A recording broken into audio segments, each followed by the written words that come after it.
तबाह करके रख दिया मसलक के आला हजरत को। गुनाह करो तुम, भुगते आला हजरत। तमाशे करो तुम, जिम्मेदार बने आला हजरत। शर्म आनी चाहिए, या तो आला हजरत से रिश्ता तोड़ दे या फिर ढोलक बजाना छोड़। बहुत खूब, बहुत खूब, वाह वाह, बहुत खूब, हक बात है। हाँ, हमारे आला हजरत को बदनाम ना करना। सारे अक्लमंद बैठे, आज कोई ऐसा नहीं जो घास खाता हो, सारी रोटी खाते ना। बोलो जी बिल्कुल। कड़वी लग रही है बातें, कड़वी लगेंगी जरूर, लेकिन नश्तर जो लगाता है वो दुश्मन नहीं होता। बेशक, सुभान अल्लाह। अगर डॉक्टर तरस खाएगा मरीज पे तो ऑपरेशन कैसे करेगा? जी बिल्कुल। याद रखिए, दवा जितनी ज्यादा कड़वी होती फायदा उतना करेगी। बेशक।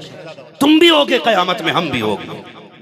जब बात आएगी ना मस्तान बाबा की, हुजूर पूछेंगे क्या करके आए हो, हम तो कह देंगे उनके नाम के जलसे सजा के आए। सुभान अल्लाह, सुभान अल्लाह। जलसे सजा के आए, इंशाअल्लाह बख्शे जाएंगे इंशाअल्लाह। लेकिन वो जो हैं जो औरतों की भीड़ जमा करते हैं, जो पैर भी दबाते हैं, सरों पे हाथ भी रखे हैं, जरा दिल पे हाथ रख के मुझे बताइए, और तुम भी फैसला करो। तुम मुझे बताओ, जमीन पे सबसे अच्छी जगह मस्जिद बताई गई है, सबसे बुरी जगह बाजार बताया गया है। अब जरा मुझे बता तो सही प्यारे हजरत, मुझे बताओ मस्जिद में क्या होता है? मस्जिद में नमाज अदा की जाती है, कुछ और तो नहीं होता है। वहाँ फालतू बोलने की इजाजत नहीं, वहाँ बिजनेस की बात करने की इजाजत नहीं, वहाँ अपनी जरूरत के मुताबिक दीनी गुफ्तगू की इजाजत है, पंचायत मारने की इजाजत नहीं है, वहाँ सोने की इजाजत नहीं है, वहाँ सिर्फ इबादत की जगह है। लेकिन इस्लाम ने क्या कहा? मस्जिद में औरत नहीं जाएगी। मेरे मालिक बता तो सकी, तेरी मशीयत क्या चाहती है? वो तो ये कहता है हमने औरत को इज्जत से पैदा किया है और इज्जत वाला बना के पैदा किया है। हम ये चाहते हैं ये जमाने में भी इज्जत से रखे। ए मेरे मालिक, तेरी मस्जिद तो इबादत की जगह है, ये घर तेरी इबादत का है, ये मस्जिद में क्यों नहीं जा सकती? तो हजरत उमर कहते हैं अगर ये मस्जिद में जाएगी तो इज्जत का खतरा है, शान का खतरा है, अमान का खतरा है का, इसलिए मस्जिद में जाने की इजाजत नहीं है। अब सुनो बेगैरत पीरो, अरे जो इस्लाम बेटी को मस्जिद में जाने की इजाजत नहीं देता, वो किसी बेटी को मेले में जाने की इजाजत कैसे? नारे तकबीर। सारा मजमा हाथ उठा करके जवाब दे, नारे तकबीर, नारे रिसालत, मसलके आला हजरत। इश्क मोहब्बत, इश्क मोहब्बत, इश्क मोहब्बत, इश्क मोहब्बत। मुफ्ती हम्माद रज़ा साहिब क़िबला, नारे तकबीर। सुभान अल्लाह, सुभान अल्लाह। जवाब ने बहुत, सुभान अल्लाह।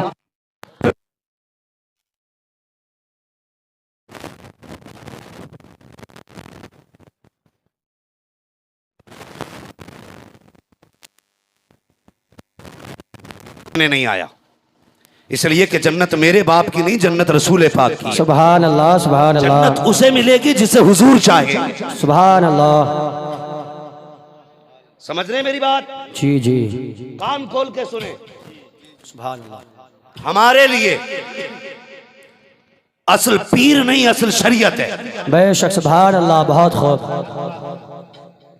इस उम्मत के लिए असल पीर नहीं, असल शरीयत है। जिसे शरीयत पीर कहेगी हम उसे पीर माने। सुभान अल्लाह, बहुत खूब। और जिसे शरीयत पीर नहीं कहेगी हम उसे, जिसे शरीयत पीर नहीं कहेगी उसे पीर, जोर से उसे पीर नहीं मानेंगे, नहीं मानेंगे। मैंने कहा हर बंदा ये चाहता मेरे घर में जो औरत आए वो नेक आए। सबकी यही ख्वाहिश है ना, हम सब चाहते हैं ना मेरे घर में नेक औरत आए। जब हम घर में नेक औरत चाहते हैं ना, तो हम में से हर किसी को अपनी बेटी को नेक बनाना पड़ेगा। सुभान अल्लाह। हम कमी क्या करते मालूम है? जलसा सुन के जाके बीवी को डांटते हैं। क्या आज हम्माद आया था, उसने औरतों पे ये कहा है आज के बाद तेरा घूंघट 3 फीट नीचे रहना चाहिए, और बेटी को नंगा करके घर में रखते। अगर हम बीवी के बजाय हर कोई हम में से बेटी को समझाने लगे, कसम खुदा की हर गोद में मोहम्मद बिन कासिम आ जाए। सुभान अल्लाह, सुभान अल्लाह, बहुत हर गोद में खालिद बिन वलीद आएंगे, मगर शर्त है माए पारसा होनी चाहिए। माए पारसा होनी चाहिए। हो क्या रहा है आज? तकलीफ होती है, चले जाओ ना मज़ारों पे। मैंने तो बिहार के अक्सर जलसों के मेले बंद कराए, मैंने साफ कहा जिस जलसे में मेला लगेगा मुझे मत बुला। मेला इसलिए लगाते हो भीड़ भाड़ रहे, मौज आती रहे। मियां घर नहीं, बीवी को डर नहीं। इसने भी जुमेरात को बस्ता उठाया और बाबा के कदमों में, और बाबा भी कम 420 नहीं। कुछ बीमारियां औरतों की आमतौर पे होती हैं जी, जो 99% औरतों में पाई जाती है। मैं बता दूं, जैसे सर चकराना, कमर का दर्द, घुटनों का दर्द, चलने में पिंडलियों का दर्द, चक्कर आ जाना, भूख कम लगना, ये औरतों की फितरत होती है। तो वो ठीक वही बतागा कि ठीक जगह आई हो, बहुत खूब हजरत, सही जगह आई हो, आगे आओ, घुटनों से घुटने मिला दो। बैठ गई। अब वो कहता अब हम एक्सरे करते हैं तुम्हारा, तुम्हारे सर में दर्द रहता। हाँ बाबा। चक्कर आता कि बिल्कुल ठीक कहा। एक बात और अगली कहता कि तुम्हारा शौहर तो तुम्हारी मानता ही नहीं।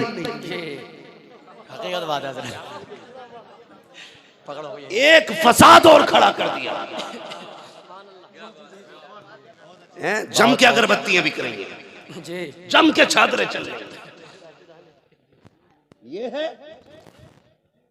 और सुनो, बेटियों को जाके समझाना, तेरी जन्नत मजार के बाबा के कदमों में नहीं है, तेरी जन्नत तेरे शोहर के कदमों में। सुभान अल्लाह, सुभान अल्लाह, बहुत खूब, तेरे शोहर के कदमों में। और हमारी माँ बहनें भी कम चालाक नहीं है। इनका घूमने का मूड हुआ तो कहती कलियर में चादर चढ़ाऊंगी। और अगर 4-5 दिन का टूर बना ले तो फिर अजमेर चादर चढ़ती है। और आदमी गधा बना बैठा। जी ठीक है जी, है बाबा मौलाना जरा मसला बता दो। वो मुझसे ही पूछते हैं, डर नहीं लगता। कह रहे हजरत बताइए, बीवी ने मजार की चादर बोली थी, क्या करना है? कहाँ की मजार की? क्या अजमेर की? मैंने कहा बंदे चादर ले ना ले, एक होटल किराए पे लेके चला जा। मसला ही है। कौन सी नजर हो रही है पूरी है? हम नजरें मान रहे। हमारी बेटियां कहती हैं या अल्लाह बारिश कर दे, मैं फला मजार पे चादर चढ़ाऊंगी, मुझे बेटा दे दे, फला मजार पे पतीला बनाऊंगी, मुझे ऐसा कर दे, मैं तेरे बुजुर्ग के फला मजार पे जाके 8 जुमेरात चिराग जलाऊंगी। ये छोटी मोटी भी नजरें नहीं होती हैं, और ये तेरी नजर है। एक नजर नबी की बेटी ने मांगी है। हसनैन करीमैन बीमार हुए हैं, सैयदा फातिमा ज़हरा की नजर देखो क्या कहती है, ए मेरे मालिक मेरे बच्चों को शिफा दे दे, मैं तेरे लिए 3 रोजे रख के दिखाऊंगी, 3 रोजे तेरे लिए रखूंगी। और तू तो बता, तूने चद्दरों की मन्नत मांगी है, पतीले की मन्नत मांगी है, क्या ही अच्छा होता तू भी कह देती या अल्लाह मुझे बेटा दे दे, तेरे लिए 10 पारे कुरान के पढ़ूंगी, मेरे काम को करा दे, तेरे लिए 3 रोजे रखूंगी, मेरी मुसीबतें टाल दे, तेरे लिए मैं 10 रकात नमाज अदा करूंगी। और यार ये नजरें मनवाया करो, खुदा की कसम जब नजरें ऐसी होती है तो फिर रहमतें खुदा की बरसने लग जाया। सुभान अल्लाह, सुभान। नारे तकबीर, नारे तकबीर, नारे रिसालत, नारे रिसालत, मुफ्ती हम्माद रजा साहब। सुभान अल्लाह, सुभान अल्लाह। पूछ रही है, वो पूछती है बाबा कई दिन से परेशान हो, तो कह रहा ख्वाब कैसे कैसे आ रहे हैं।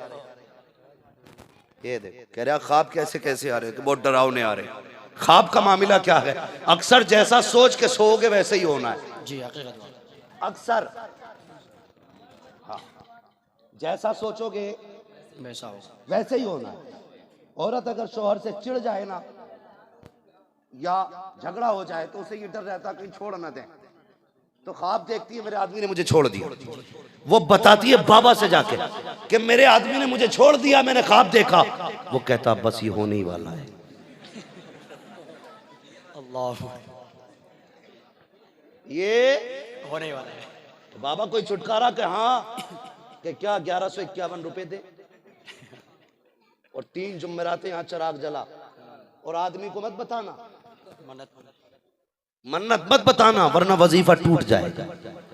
वजीफा नहीं बल्कि इसका थूतरा टूट जाएगा। इसने आदमी को बताया तो दे चनकट, दे चनकट। ये हालात है हमारे घरों के। ये कड़वी सच्चाई हम बरेलवी है, हमें सोचना चाहिए। हमारा इस्लाम ये इजाजत देता है। आ तुझे बताऊं इस्लाम का सबक क्या है। हुजूर का जमाना है, एक सहाबी जाने लगे, घर से बाहर, बीवी से कहा मेरी शरीक हयात परदेश जा रहा हूं, ख्याल करना मेरी मर्जी के बगैर कदम मत निकालना। सुन रहे हैं ना सारे लोग?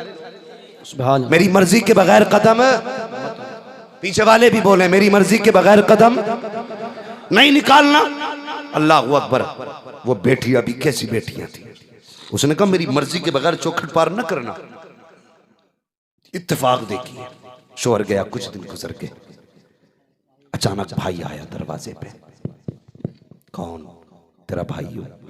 दरवाजा खोला, अंदर आया, क्या बात है? बहन लेने आया हूं। कहा क्यों? कहा बाबा की तबीयत खराब है, वो ये चाहते हैं कि वो हो सकता है ये उनकी जिंदगी के आखिरी लम्हे हों, तुझे देखना चाहते हैं। आंख में आंसू आके उसने कहा शोहर की इजाजत नहीं है, इसलिए मैं नहीं आ सकती। भाई आंख में आंसू लेके पलट गया। बाप ने कहा बेटे लाया नहीं बहन को? कहा वो नहीं आती। कहा क्यों? कहा उसने कहा शोहर की इजाजत नहीं है। फिर 3 दिन गुजर गए, सांसें अटकने लगी। उसने कहा एक बार बाप तो यार बाप होता है। उसने कहा एक बार और मेरी बेटी से जाके कह, उससे कहते बाप चंद सांसों का मेहमान है, आजा देखना है तो, जीते जी मिलना है तो आजा। फिर गया, फिर दरवाजा बजाया, आंख में आंसू थे, रो के कहने लगा बहन कहा क्या? बाप की जिंदगी के आखिरी लम्हे हैं, उनकी ख्वाहिश ये है कि तू उनसे एक बार बात कर ले।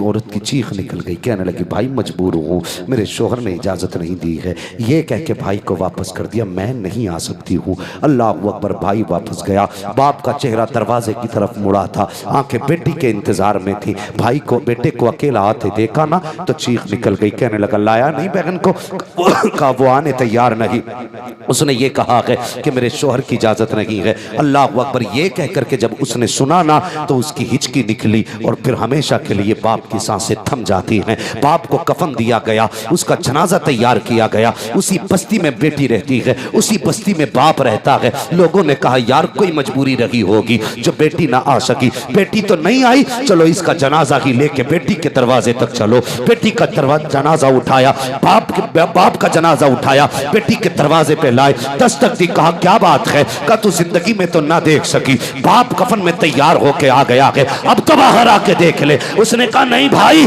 अगर दिखाना है तो मेरे बाप का जनाजा घर में लेकर के आ जाओ, मैं बाहर नहीं आ सकती हूँ। अल्लाह अकबर। इतना सुनना था, लोगों की चीखें निकल जाती हैं। जनाजे को अंदर रखा है, अल्लाह अकबर। बेटी ने बाप के चेहरे से कफन हटाया, माथा चूमा है, चूमने के बाद तलवों में आके बैठ जाती है, फिर बाप के तलवे चूमे, रो के कहती है ए मेरे अल्लाह तू खूब जानता है ये मेरे दूर का रिश्तेदार नहीं है, ये मेरा खानदानी नहीं है, ये मेरा पड़ोसी नहीं है, बल्कि ये मेरा बाप है। बाप ये वो लेटा है जनाजे पे जिसने मेरी एक एक सांस का, मेरे एक एक सांस का ख्याल किया है, जिंदगी के एक एक लम्हे का ख्याल किया है। ए मेरे परवरदिगार तू खूब जानता है कि मैंने तेरी शरीयत के लिए बाप की मोहब्बत ठुकरा दी है। ए मेरे अल्लाह मेरे बाप की मग़फ़िरत फरमा देना। बेटी ने रो के इतना कहा है, बाप का जनाजा उठा, कब्रिस्तान गया है, बाज़ले वालों ने देखा कि वे बाप जो कल दफन किया गया था आज जन्नत की बहारों में टहल रहा है, जन्नत में टहल रहा है। किसी ने कहा बता तो सही कौन सी नेकी काम आई है? उसने कहा मेरे पास तो कोई नेकी नहीं है। जब मैं कब्र में आया, रब ने कहा फरिश्तों इसे चैन से सोने दो। कहा कौन सी नेकी है? कहा बाकी काम तो छोड़ो, एक नेक बेटी छोड़ के आया है, इसकी बख्शिश के लिए वही बेटी काफी है। नारे तकबीर, नारे रिसालत, मसलके आला हजरत, फैजाने औलिया इकराम, अज़मते वालिदैन, नारे तकबीर, नारे रिसालत। सुभान अल्लाह, सुभान अल्लाह, बहुत खूब, सुभान अल्लाह। ये है इस्लाम का नजरिया। आज मैंने गलत नहीं कहा, मियाँ घर नहीं बीवी को डरना, मियाँ लगा कमाने पे, बीवी लगी लुटाने पे। हैं बाबा ने जितने मांगे 1151 दे के आग लगा दी कमाई में। अरे उस शोहर से पूछ कितना पसीना कमा के लाया था, कितना पसीना बहाया इसने। इसने नए जूते इसलिए नहीं खरीदे, बेटी के हाथ पीले करने थे, और तूने जाकर बाबा के कदमों में डाल दिए। तुझे सोचना तो था। मुझे बताओ तो सही हम कहां चल रहे? अल्लाह आपको सलामत रखे कमेटी वालों और इस जलसे में आने वालों। लोग डीजे बना के बजा के वलियों को चिढ़ाया करते हैं, हम हुजूर की बातें करके वलियों को मनाने बैठे हुए। सुभान अल्लाह, सुभान अल्लाह। मर जाना, लेकिन कभी ऐसी महफिल में न जाना जो खुदा को भी पसंद ना हो, मुस्तफ़ा को भी पसंद ना हो। करेंगे इंशाअल्लाह ऐसा ही इंशाअल्लाह। और बेटियों से कहना, बेटी तू दुनिया में फैशन के लिए नहीं आई है, तू तो कनीज़ फातिमा ज़हरा बनने आई है। सुभान अल्लाह। तेरी जिंदगी ये नहीं है। और जब माएँ ऐसी होती हैं तो फिर औलाद कैसी होती है जानते हो? फिर ये 18 साल में जूता लेके बाप के मुंह पे खड़ा होता है, जूता लेके कहता, सुना नहीं तूने मैंने क्या कहा? सुनो जवानों, अगर चाहते हो ना नस्लें अच्छी हो तो अच्छी गोदों का इंतखाब करो। MBBS, BUMS, MA, BA सब ने ढूंढा, कोई ऐसा भी होना चाहिए जो कुरान की कारिया तलाश करे, 5 वक्त नमाजी बेटी तलाश करे। और यार जो रब के हक अदा करना जानती है वो तेरे भी हक अदा करना जानती है। जो रब का हक अदा नहीं कर सकती वो तेरा हक, कान खोल के सुन लेना, ये कायदे कुल्लिया है। जो रब का हक अदा नहीं कर सकती वो तेरा भी हक अदा नहीं कर पाएगी। समझ रहे ना मेरी बात जो मैं कहना चाहता हूँ? अच्छी गोदों का इंतखाब करोगे तो औलाद भी अच्छी होगी। लोग कहते हैं जी मैं फला बाबा के पास गया था, उन्हें 11,000 दिए लेकिन बेटा फर्मा बरदार नहीं हुआ। मैंने कहा 11,000, 11 लाख भी देगा तब भी फर्मा बरदार नहीं होगा। इसलिए कि तूने जो 18 साल गलती की है ना, उस पे 11,000 से पर्दा नहीं पड़ सकता है। कौन सी गलती की हमने? हमने कहा सबसे पहली गलती तो तुम्हारी ये थी, तुमने जो निकाह के लिए लड़की का इंतखाब किया था ना, वो मैरिज हॉल में किया था। बर्थडे पार्टी में लड़की पसंद की थी, तुमने फेसबुक पे लड़की पसंद की, तुमने व्हाट्सएप पे लड़की पसंद की, तुमने ट्विटर पे लड़की पसंद की। और लड़की वालों, तुम किसी के 1 फीट का छज्जा देख के उस पर कुर्बान ना होना, उसके बालों के हेयर बैंड देख के कुर्बान मत होना, हाथ का कंगन देख के मत कहना अच्छा दामाद है, कान में बाली देख के मत कहना अच्छा दामाद है। अगर मस्जिद में देखे तो कहना अच्छा दामाद है, दाढ़ी वाला देखे तो कहना अच्छा दामाद है, कुरान वाला देखे तो कहना अच्छा दामाद है। फिर उसके बाद पहले तो हम देखते हैं तोप दामाद होना चाहिए। कौन सा दामाद होना चाहिए? तोप जी। हाँ जी, कहते समझाना ऐसी जगह कराना जिसकी लाठी से धुआं उठता हो जी, वैल्यू बढ़ जाएगी है। हाँ जी, वही वाली तोप। कहते ऐसा जगह समझाना हो क्या उसकी मूंछ पे चराग जलते हैं। तो भाई थोड़ी मूंछ से नीचे उतर के भी बात कर ले। एक साहब कहने लगे, मौलाना जरा हमारे लिए भी, आप तो घूमते हो ना, कोई रिश्ता बताइए। मैंने कहा जी बताइए। कहने लगे बराबरी का रिश्ता होना चाहिए। मैंने कहा क्या मतलब, तू 18-19 फीट का है क्या जो तेरी बराबरी का नहीं मिल रहा? उसने कहा नहीं जैसे हमें वैसे होने चाहिए। मैंने कहा कैसे हो सकता? फिर तो तेरा भाई ही तेरे जैसा हो सकता है। इसलिए कि तेरा DNA तेरे भाई से ही मिलेगा, पड़ोसी से तो नहीं मिलेगा ना। तो ये क्यों कह रहा मेरे ही जैसा होना चाहिए? भाई कभी ये मत कहो बराबरी को, ये देखो दीनदार लोग मिलने चाहिए। सुभान अल्लाह। दीनदार लोग मिलने चाहिए। रिश्तों का इंतखाब जब करो दीनदारी देख के करो। नबुव्वत का दरवाजा बंद है, विलायत का दरवाजा बंद नहीं है। बेशक। आज भी माँ दुआ कर दे तो बेटा वली बन सकता है। सुभान अल्लाह। और देखो मैं एक बात अक्सर कह रहा हूँ, आजकल समझाना चाहता हूँ। हम मज़ारात पे जब जाते हैं ना तो कहते हैं बाबा गाड़ी दे दो, बाबा बंगला दे दो, बाबा 3 मंजिल करा दो, 2 हो गई है, बाबा 3 हो गई इसे 4 करा दो, बाबा 3 दुकानें इसकी 5 करा दो। हमने यही मांगा। कोई जाके ये नहीं कहता मस्तान बाबा दुआ कर अल्लाह मुझे भी आपके जैसा वली बना दे। सुभान अल्लाह, सुभान अल्लाह। किसी ने मांगी ये चीज? मांगने कोई तैयार नहीं। और याद रखो जब खुदा का कुर्ब मिलता है तो जमाना मिल जाता है। सुभान अल्लाह। हजरत इब्राहिम बल्खी रहमतुल्लाह ताला, हजरत इब्राहिम बिन अदहम रहमतुल्लाह ताला पाए के बुजुर्ग गुजरे और बादशाह थे अपने वक्त के। आज जवान से कहते हो ना दाढ़ी रख ले तो कहता है जी अभी जरा दुकान पे बैठता हूँ। हाँ, ज्यादातर जवाब देते हैं जी क्या करें बिजनेस का मसला है। देखो भाई कोई किसी को टच न करे, मैं किसी पर जाती गुफ्तगू नहीं कर रहा हूँ। अल्लाह जिसे तौफीक देगा इंशाअल्लाह वो बदल जाएगा। सुभान अल्लाह। बेशक। वरना तुम में ऐसा कोई नहीं है जिसे ये नहीं पता दाढ़ी सुन्नत है। बेशक। एक बात समझाना चाहता हूँ मैं, अंदाज़े बयां मेरा बहुत शौक नहीं है, शायद कि उतर जाए तेरे दिल में मेरी बात। सुभान अल्लाह। तो जब कहते हैं ना जवान से दाढ़ी रख ले तो कहता जी मैं बिजनेस कर रहा हूँ। क्या मतलब? कहता जी उसमें थोड़ा झूठ बोलना पड़ता है। झूठ ना बोलें तो फिर दुकानदारी नहीं चलती। क्यों? तू क्या समझता झूठ से रोजी मिलती है? झूठ रोजी नहीं देता, रोजी खुदा देता है। सुभान अल्लाह। रोजी खुदा देता है। हमने बिजनेस के लिए कहा कि दाढ़ी साहब, वरना दाढ़ी नहीं रख रहे हैं इसलिए कि बिजनेस कर रहे हैं, हम काम कर रहे हैं इसलिए दाढ़ी नहीं रखते। मौलवी झूठ बोलना पड़ता है तब जाके बच्चे पलते हैं। ओ यार हलाल खिलाया करो, हराम न खिलाया करो। जिस तरह गलत दवा डालने से फसल खराब हो जाती है, उसी तरह हराम रोजी से नस्ल खराब हो जाया करती है। अगर चाहते हो नस्ल अच्छी हो तो हलाल के लुक़मे खिलाया करो। अल्लाह अकबर। हमने बिजनेस के लिए दाढ़ी मुंडा दी, हमने कारोबार के लिए दाढ़ी मुंडा दी, हमने सियासत के लिए दाढ़ी मुंडा दी, हमने ड्यूटी के लिए दाढ़ी मुंडा दी। हजरत इब्राहिम बिन अदहम देखो तो सही, दुकानदार नहीं थे, बिजनेसमैन नहीं थे, अपने वक्त के बादशाह थे। और कैसे बादशाह? जिनकी कुर्सी भी सोने की, जिनका तख्त भी सोने का, जिनका ताज भी सोने का, जिन बर्तनों में खाते थे वो बर्तन भी सोने के, जिसमें पानी पीते थे वो गिलास भी सोने के, जहां टेक लगाते थे उन